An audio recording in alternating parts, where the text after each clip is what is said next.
Gospod Zorko, postopki lastninjenja Pivovarne Laško so končani.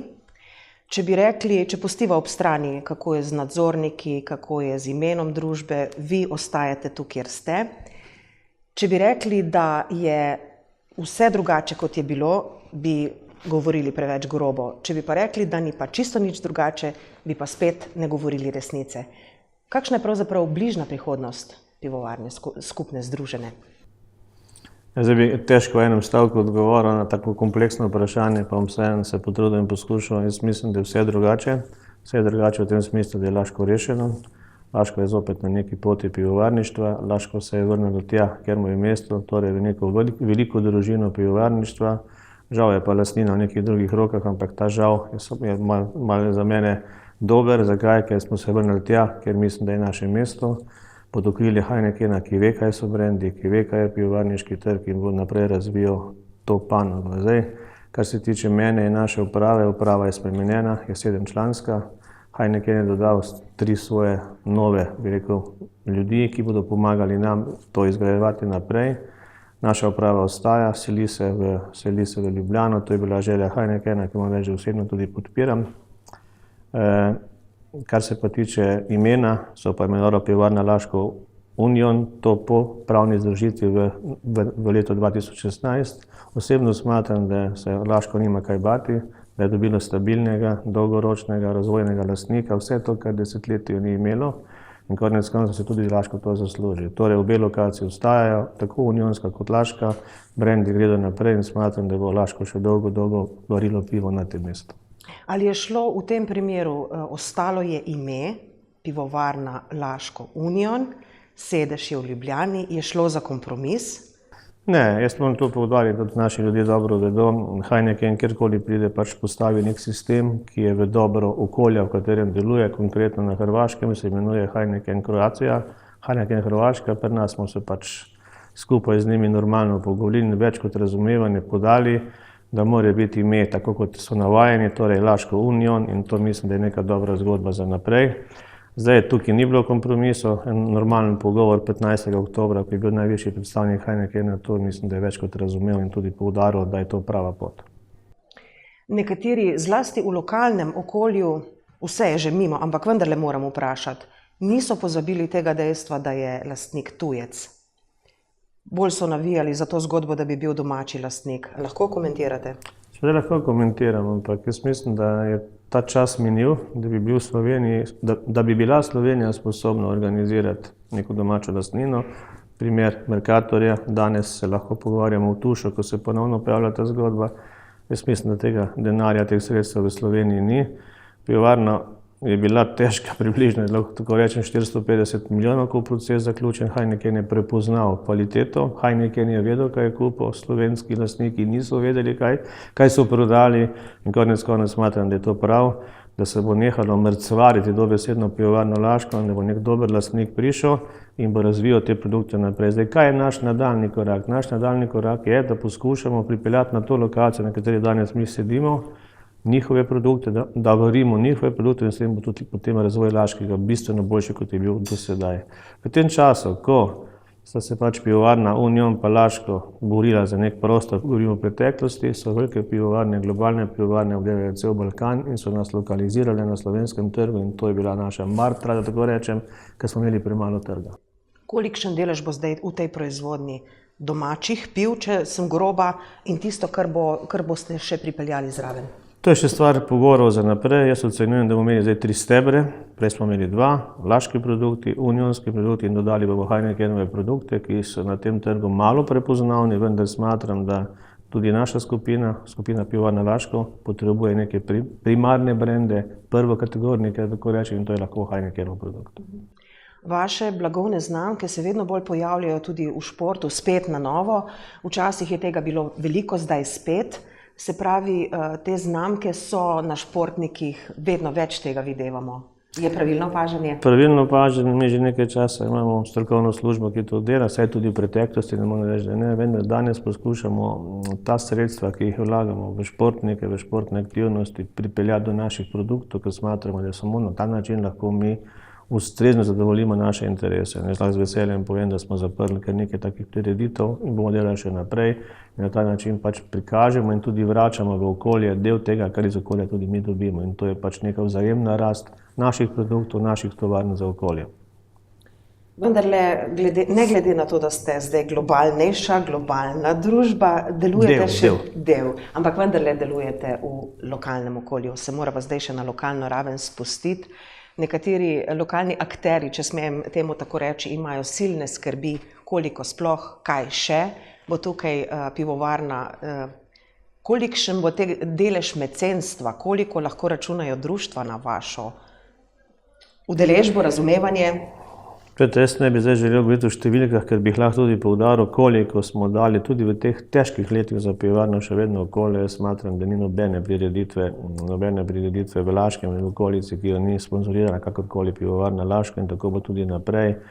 Ljudje pač ne morejo pozabiti nekih časov preteklosti, ko je pivovarna Laško gradila vse, kar se je v Laškem pač dogajalo. Mogoče v tistem času bilo to pravilno, lahko se pogovarjamo, danes tako ni tako. Ker smo morali mi pač vračati sredstva. Banke so nam skoraj prepovedale vlaganje v šport, vlaganje v okolje, ker je bila njihova primarna želja, interes, cilj vrniti kredite in mi smo pač morali kolobariti, da tako rečem, med možnostmi, ki smo jih imeli za našo dejavnost, za sponzorstvo in pa seveda za vračilo kreditev in mislim, da smo bili uspešni. Zdaj bojazni odveč, jaz smatram, da je pivovarna še vedno zelo, zelo aktivna v tem okolju, vendar nikoli več ne bo tako, kot je bilo. To pa moram poudariti, pa ne zato, ker bi to hoteli lastniki, ker je tako prav. Jaz smatram, da mora družba poskrbeti za nekaj ostalega, pivovarna pa za tisto, kar je dolžna in preko tega, da bojo tudi delovna mesta, da bojo plače, da bojo prispevki. Smatram, da bo pivovarna največ postorila, kar je možno in to smo tudi uspešno postorili. Rešili, sanirali skupino pivovarno Laško, sanirali pivovarno Laško kot samo in mislim, da bo šla zgodba dosti kvalitetno naprej. Tudi športne prireditve, tudi sponzorstva bodo šla dalje. Mi smo konkretno danes v fazi pogovorov z županom v Laškem, kako urediti dvorano Tri lilije, grad, čistilno napravo in tako dalje, ker smatram, da je to vse tisto, kar je vezano tudi na okolje. Vse te zadeve, ki jih govorim, so tudi usklajene z Hajnekerom, z novim lastnikom, da se bodo rešile v dobro vseh. Torej neka win-win situacija za lastnika, za pivovarno in pa seveda za okolje. Ko smo že ravno pri prireditvah, moramo še obdelati pivo in cvetje. Letos so najbrž toliko bolj skrbno gledali vam pod prste. Ste bili kregani, ste bili pohvaljeni? Ne vem, zakaj bi bili kregani, če delamo nekaj dobro za pivovarne, za brand. Bili so seznanjeni, bili so navdušeni nad prireditvijo. Nekako niso mogli razumeti, da v tako malem okraju, kot je Laško, prije toliko ljudi se veseli skupaj z nami. In smatram, da bo ta zgodba še naprej uspešna in bo šla v dalje tudi preko 50 let. Ampak vendarle moram vprašati, številke o obisku so pa vendarle pretirane. Se vam ne zdi, da vam škodijo tolikšnih tisoče ljudi, o katerih se govori, vemo, da jih toliko ne more biti, ker prostora fizično ni? Prireditev traja od srede dalje. Če gremo z dnevom Laščanov, jaz moram povedati, da sem že kar nekaj teh prireditev videl, tako kot je bilo letos, da je bilo skoraj, da sem čakal 2 ure na vlak oziroma avtobus oziroma na taksi, se mi še ni dogodilo. Torej je bilo veliko ljudi, zdaj jih je bilo 100 tisoč, 130 tisoč, jaz se bolj nagibam k številki zadnjih, je tudi bilo neka ocena nekih organizatorjev, ki so to delali in smatram, da je bilo letos bil rekorden obisk v Laškem. Ne samo zaradi prireditve, zaradi vremena, prireditve, vse zgodbe okoli Laška, ki je pač pozitivna in upam, da bo tako tudi naprej. Morava se ukvarjati še oziroma dotakniti še problema oziroma vode. Kako je s tem v prihodnosti? Koncesionar za vodovode ste v naslednjih nekaj letih še pivovarna, vsaj pogodba je, še ima nekaj let pred seboj. Kakšna je pravzaprav vizija oskrbe s pitno vodo in koncesijska pogodba? Občani se nimajo kaj tukaj bati. Jaz sem že prej najavil, da se pogovarjamo z županom, ki se mu tudi zahvaljujem za veliko razumevanje vse te zgodbe, da rešimo vse tisto, kar ni v naši osnovni dejavnosti in da poskušamo te zadeve prenesti tam, kjer jim je mesto, in to je na občino. Jaz upam, da smo uspeli v najkrajšem času odgovoriti v kompletnem vprašanju vse tisto, kar se tiče Laščanov, tudi vode, vzdrževanje vode in tako naprej, da ga bomo uspešno prenesli tja, ali bo to ostalo pri nas, ali na občini, tam, kjer bomo naprej razvijali to zgodbo. Jaz smatram, da smo blizu nekega dogovora. Tudi v tem tednu smo sedeli z županom, bomo tudi pripravili neke dogovore in smatram, da bo v najkrajšem času to rešeno v dobro vseh. Voda je pomenila tako za občane, kot za nas, čiščenje odpadnih voda je pomenila tako za občane, kot za nas tukaj nekaj ekonomike in smatram, da smo na dobri poti. Moram pa poudariti, da je ta zadeva izredno zakomplicirana, če govorimo o čiščenju odpadnih voda, ker je bila v nekem momentu narejena, če vprašate mene, pravno lahko tudi vprašljivo. Ena zgodba se pelje v pravo pot v dobro občanov in seveda tudi Pivovarne Laško kot celo. Moram biti bolj natančna. Ali to pomeni v perspektivi, da boste koncesijo za vodovode vrnili? Tudi ta možnost obstaja in potem tudi to službo prenesli na občane, da to je stvar dogovora. Okolikor ne bomo našli dogovora, bomo to pač mi naprej razvijali, tako kot smo sedaj. Ampak jaz osebno ocenjujem, da mora biti naš fokus na pivovarništvo, ne samo na tem in mora občina poskrbeti za tisto, kaj je tako. To je vse posod v svetu, da se te stvari tako dogajajo. In to je tudi v dobro občanov, da za vodo in za vzdrževanje vodovoda skrbi občina, ne pa pivovarna. Najbrž ste že preračunavali, delali izračune, kaj je za vas cenejše? Poglejte, nas zanima samo, da plačujemo svojo storitev kvalitetno in tisto bomo plačevali in smatram, da tudi če smo z občino dogovorili, mi ne moramo gledati, kaj je za nas cena, moramo gledati, kaj je normalno in kaj je prav in to bomo pač zagotovili. Sigurno bo pa naša želja to, da plačujemo normalno ekonomsko podarilo, da tako rečem, in s tem tudi vzdržujemo vodalje preko tega, da plačujemo svojo storitev. Ampak vendarle, če smo še za hip pri tem, to pomeni tudi potem v perspektivi, če privzameva, da se odpoveste tej koncesiji, pomeni tudi prenos lastništva, ker lastnik vseh tistih ožjih območij okrog vodohramov in tako naprej, zbiralnikov vode, je pa vendarle pivovarna. Vse to je res, kar ste rekli, mi rešujemo celoto in smatramo, da na ta način prišli do konca. Vi morate vedeti, vodovod bo dolgoročno, to pivovarna bo tudi dolgoročno, lahko se kaj drugega zgodi in moramo vse tisto, kar sodi v obseg delovanja občine, prenesti kot Laški grad in vse ostalo. Smatramo in se o tem dosti pogovarjamo, da bomo naredili novo kvaliteto, tako za nas kot za občino in tukaj moram reči, da je župan dosti prisluhne tem pogovoru, ker je tudi njegov interes, da se ta zadeva enkrat dokončno mirno uredi in da imajo občani svoj mir, ker voda je vedno, jaz sem tukaj že kar nekaj let in je vedno predmet spora in še vedno se to dela. On bo povedal, da je tudi za nas voda, dobra voda, dobro pivo, to je skupni produkt in to je ključno. Tako. Voda je precej draga v Laškem, pravzaprav, ne, če sva zelo pravzaprav realna, ne? Bi lahko to potrdil. Tako.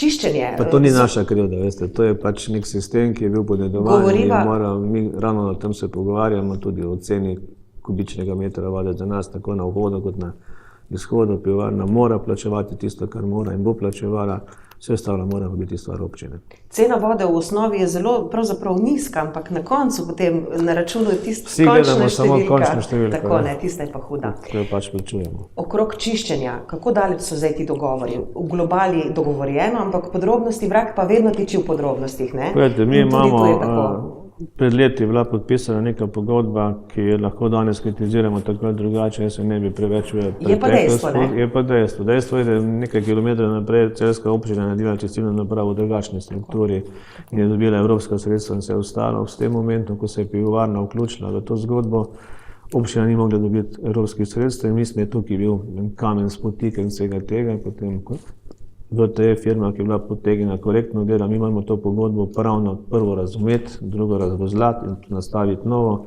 Moram povedati, da je kar nekaj pravnikov, tako na enih, na drugih stranih dela. In smatram, da smo zdaj prišli do nekega... Se poti, ne? Zelo. In veliko vode preteče vmes. In smatram, da bo ta zadeva tudi potem pravilno nastavljena, dolgoročno, kar mora biti. Zdaj je pa še pravzaprav nekaj tistih reči, ki vas bremenijo, če sem groba. Nepremičnine imam v mislih. Kup teh reči vam je še ostalo, ki bi se jih že pred nekaj časa radi znebili. Govoriva o hotelu Hum, govoriva o dvorani Tri lilije, govoriva o gradu. Gledajte, grad nikoli ni bil lastnina Laškega. To moram jasno povedati, grad je pač spomeniško zaščiten, bil je Laško, da je imelo neko pogodbo upravljeno, zdaj ne bi se spuščal v preteklosti, osebno smatram, da mora iti kot kulturna dediščina tam, kjer je mesto in to je na občino. V najkrajšem času je že ali bo občina sprejela nek sklep in bomo potem začeli ta postopek, da to predamo. Kar se tiče dvorane Treh lilij, se tudi pogovarjamo v nekem paketu za občino, da bi to predali tja, ker smatram, da mora občina, pa tudi Termana, ki je zdaj v zadnji, ki je zelo aktivna v teh zadevah, pač sodelovati v rešitvi te dvorane. Kar se tiče pa hotela Hum, se pa tudi pogovarjamo z potencialnimi kupci, da bi to zadevo prodali. Jaz smatram, da imamo kar nekaj premoženja še vedno v svojem obsegu, Moram poudariti, da je novi lastnik skupaj z nami naredil neko zaključno bilanco in otvoritveno novo na 1.11.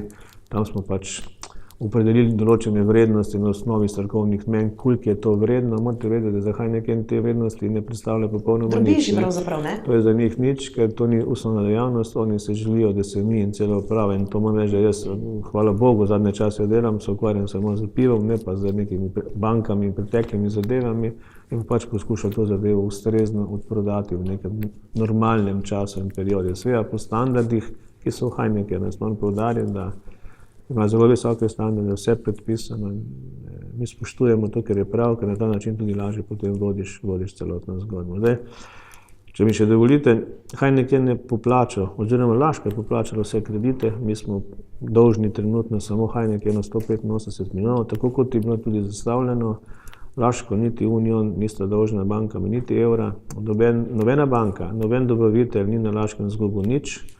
V tem momentu, ko se pogovarjamo, poteka prevzemna ponudba za ostale lastnike delničarjev. Jaz upam in verjamem, da bodo do 15. januarja. 15. januarja, to je Ilirika, borzna hiša pač objavila.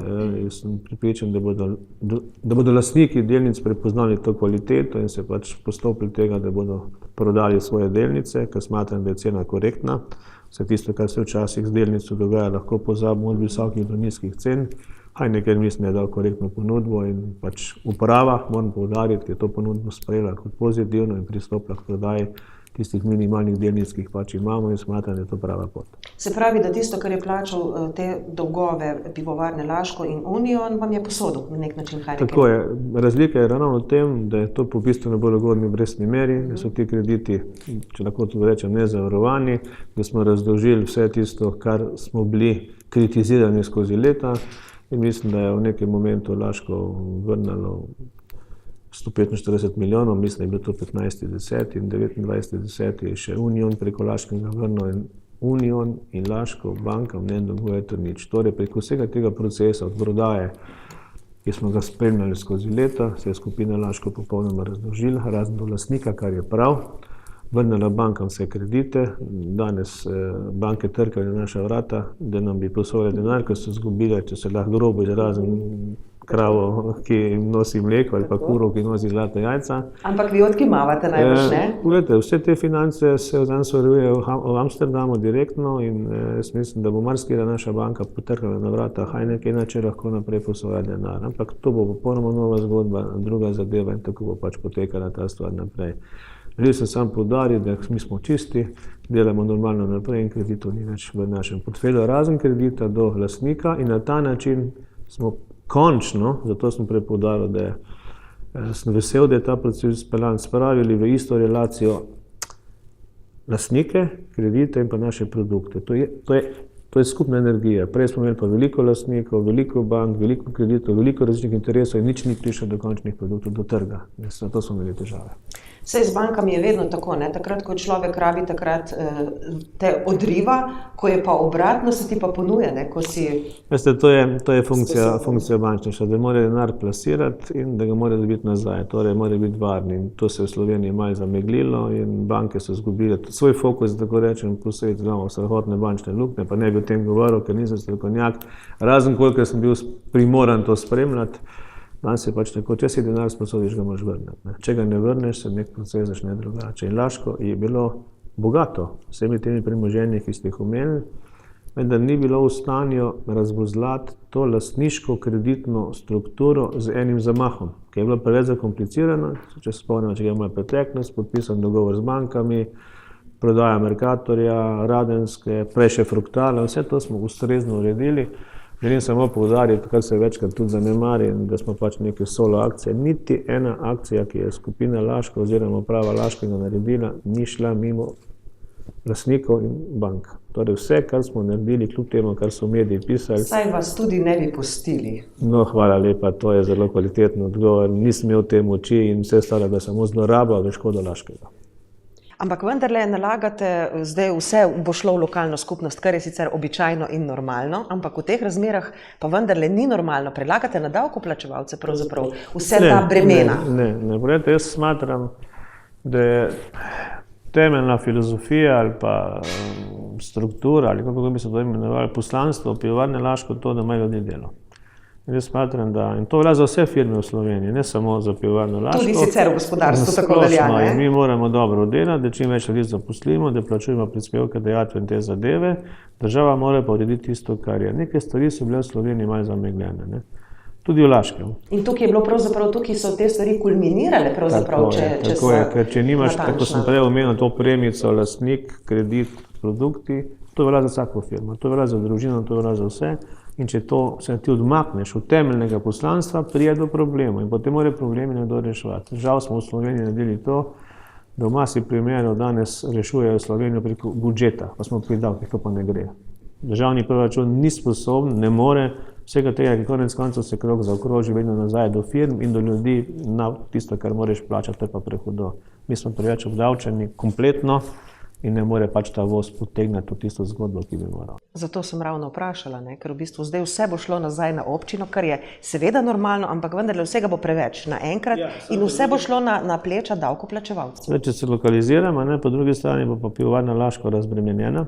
Vseh teh bremen, 23 milijonov obresti, vam ne znam razložiti, koliko je to denarja, kar 4 leta, 5 let, kar sem jaz v Laškem, in bo lahko normalno delala, bo lahko osvajala trge, bo lahko plasirala, bo lahko naše produkte, bo spremljala tista finančna podpora, ki jo mora, da bodo vsi v tem imeli neke pluse in ugodnosti in na ta način smatram, da bo Laško vrnalo nazaj tisto, kar je. Je pa res, ko se danes kakšna cesta dela, kaj takega, pivovarna bo pristopila, da ne bi tistem, kar je bilo včasih, da je kulturni dom naredila, da je grad naredila, da je Tri lilije naredila, Humb, Savinjo, ne vem kaj še lahko vse skupaj poudarim. Kar je bilo nepotrebno vmešavanje, ne? Verjetno bi takrat tisti denar bil bolj smotrno uporabljen, če bi ga usmerili v razvoj trga, naredili cel Balkan, tako so naredili globalne pivovarne. Se morate vedeti, da Heineken ima na Balkanu v Karlovcu, v Novem Sadu, v Zaječanju in Skopju pivovarno. Zdaj, kaj želim poudariti, kaj smo mi uspeli, da bi te pivovarne, ki sem jih omenil, v svoj program uvrstile Zlatorog pivo. Še vas zraven. In ga bodo morale z svojimi finančnimi, marketinškimi sredstvi podpreti na teh trgih. Torej se nam obeta boljša prihodnost. Mi smo bili zdaj lokalizirani, smatram, da bo lahko delal nek razcvet. Heineken ima tu posluh, Heineken ve, da je na Balkanu, v tem balkanskem kotlu, samo en produkt, ki lahko prestopa preko meja in to je Laško pivo Zlatorog, ki je še vedno ohranil to svoj imidž, ne? Tako je na tem trgu in mi ga bomo pač poskušali povrniti. In to si štejem v čast in če bomo to uspeli, potem bo Laško spet na neki dobri poti. Seveda v lastništvu, ko ste prej omenili tujca, kar pa osebno mi ocenjujemo, da je pozitivno, ker smo odmaknili vse tisto ozadje, ki je tudi pripeljalo do težav v Laškem. Hotela sem vas vprašati, kaj je pravzaprav vaš največji dosežek v tej zgodbi, pa ste mi že skoraj vse povedali. Največji dosežek v tej zgodbi je to, da smo rešili Laško. Jaz bi želel poudariti, da se je kar nekaj scenarijev kotalilo proti Laško in verjetno to težko sprejeti. Tudi tisti, ki ne živi dnevno s tem, to težko razume.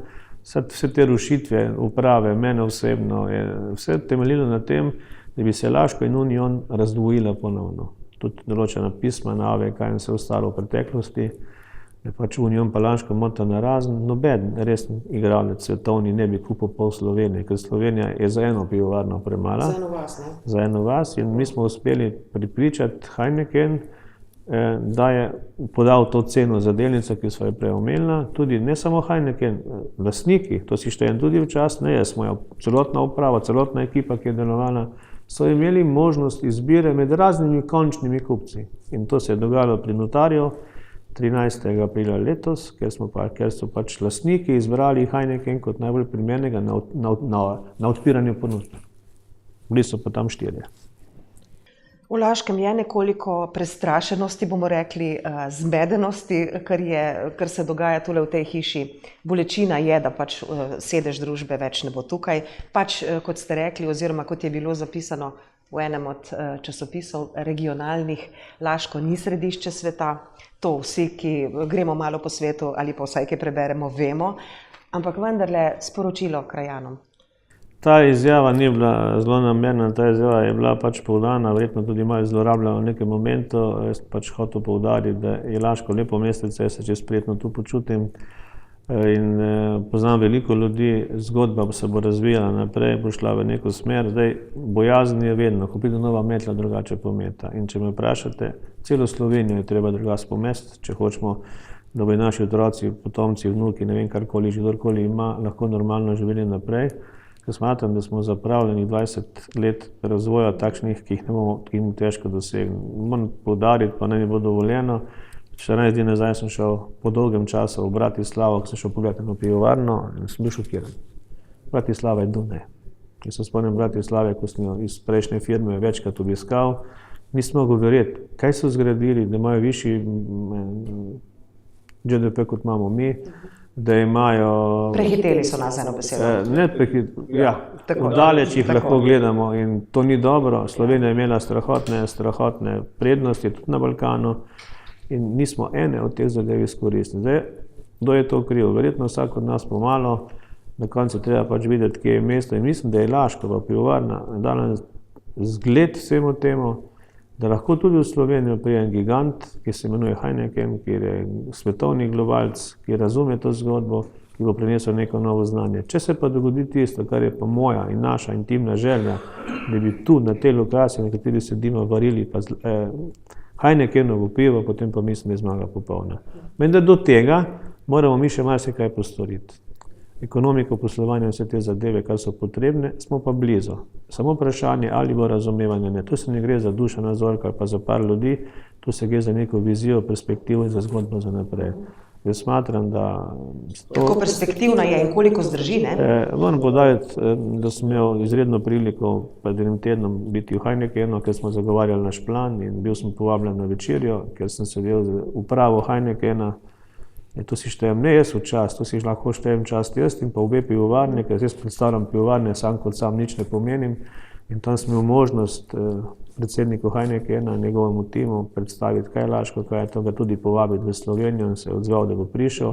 On ve, kaj je, ker imajo 168 pivovarn in vejo, kakšne kvalitete je v Laškem. Govorimo o tehnologiji, higieni, znanje in vse ostalo. In to je treba dati ponovno na neko novo cesto, ki bo peljala v boljšo perspektivo naprej. Pot, ki je bila začrtana v Laškem, tako kot je bila, je šla k koncu.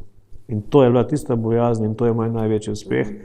Ko sem prišel sem na povabilo bank, sestavil upravo z Unijo iz Laškega, bil kritiziran v Laškem hodu. Moram pošteno povedati, takrat smo obglavili Unijo na ta način, ker smo imeli enotno upravo, vodili. Marsikdo ni razumel, tudi nadzorniki in vsi ostali, ki so pač takrat ocenjevali. To je tisto Laško, ni center sveta. Tisti, ki ni bil Laščan, ni mogel pivovarni delati. Jaz mislim, da morajo pivovarni delati najboljši, kjerkoli, iz Laškega, z Uniona ali pa Zagreba, potem imamo svetlo perspektivo. Stanje delavcev na današnji dan pa čez recimo eno leto? Bo rahlo, v sami številki še ne morem govoriti, bo rahlo spremenjeno. Jaz mislim, da v obeh pivovarnah tudi določene funkcije se bodo selile, da bomo pa zagotovili boljšo tržno prisotnost. Recimo, lahko poudarim, da Heineken težko razume neko zgodbo, da ko imamo full sezono, polno sezono, delajo študenti na linijah. Oni pravijo, da morajo, in imajo prav, jaz vam to poudarjam, to je pač naša preteklost, ki so jo vlekle in težave, ki so bile, zaradi strojev, ki imajo milijonsko vrednost, morajo delati najboljši ljudje. In ne študenti ravno, ne? Pa ni slabega študenti, hvala Bogu, ampak to so preodgovorne zadeve, takrat, ko je polna sezona, ki se tudi lahko kaj dogodi, morajo biti pač primerno, ustrezno usposobljeni ljudje na teh mestih, da lahko stvar peljejo naprej.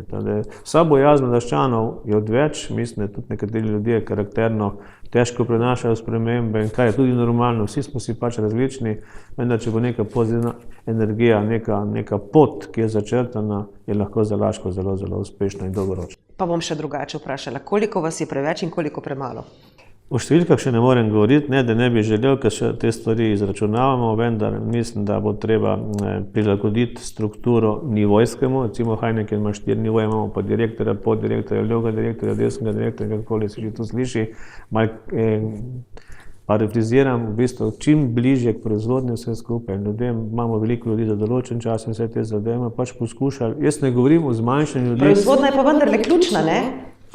Tukaj se ustvarja dodana vrednost in nova vrednost in mi bomo tudi zaposlili neke druge ljudi še in potem osebno imam pač drugo zgodbo, okoli tega pomoče bo zdela malo čudna. Mi ne odpuščamo, mi ohranjamo. Nas je danes 800-900 skupaj v sistemu z vsemi našimi podizvajalci, ki delajo in smatram, da jim ohranili večino In potem, ko bo enkrat nastopil tisti čas, da bi lahko tudi tukaj kaj drugega ponudili, seveda to povezavi z ekonomiko, potem pa mislim, da se bo začelo dodatno zaposlovanje. Zdaj, če sem čist kritičen do konca, danes poznam kar nekaj pivovarn v skupini Heinekena, ekonomika od teh pivovarn, ki so nam zelo blizu, je boljša. Imamo pa mi možnost to ekonomiko izboljšati, ker sem tudi te stvari preverjal skupaj z svojimi ljudmi, kje so bili oni, ko so jih Heineken kupil. In je odgovor, da imamo mi zelo dobre temelje. Jaz to poznam, ker sem pač vzel bilančno poslovanje bližnjih pivovarn, smo analizirali in prišli do zastrašujočih podatkov od naše slabosti. Še kakšno piko pristavite?